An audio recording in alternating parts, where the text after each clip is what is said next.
સામાજિક અગ્રણીએ જણાવ્યું હતું કે હાલ દેશમાં બેરોજગારીની ગંભીર સ્થિતિ છે અને સરકાર પૂરતી રોજગારી આપવામાં અસમર્થ છે. આવા સંજોગોમાં યુવાનો સ્વરોજગાર અને મીડિયા ક્ષેત્રે પોતાનું યોગદાન આપી રહ્યા છે. તેમણે કહ્યું કે પત્રકારત્વ એક સન્માનીય વ્યવસાય છે અને યુવાનોની મહેનત અને સમર્પણનું અપમાન કરનારું આ નિવેદન અસ્વીકાર્ય છે. આવેદનપત્રમાં માંગ કરવામાં આવી છે કે વિવાદિત નિવેદન બદલ યોગ્ય કાર્યવાહી હાથ ધરવામાં આવે, જેથી ભવિષ્યમાં આવી ટિપ્પણીઓથી કોઈ વ્યવસાય કે સમુદાયની લાગણી દુભાય નહીં. મારું નામ છે પરેશ કુમાર મધુકર મહાલે. કોકરોચ બનીને એટલા માટે આજરોજ સુરત કલેક્ટર કચેરી અમે આવ્યા છીએ. સુપ્રીમ કોર્ટના જજ છે CJI, જેમણે બેરોજગાર યુવાનોને નોકરી ધંધા નથી, બીટેક એમટેક એમફિલ થઈને MBA થઈને ભણી રહીને નોકરીઓ નથી મળી રહી, પેપરો ફૂટી રહ્યા છે. જે બેરોજગાર યુવાનો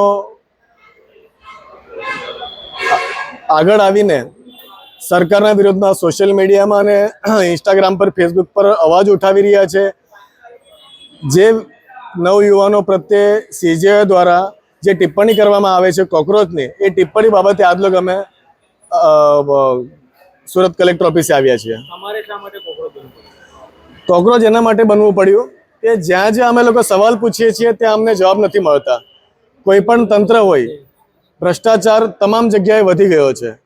આજે NEETની એક્ઝામ હોય, નવજુવાનો તમે જુઓ છો બધી જગ્યાએ હેરાન છે.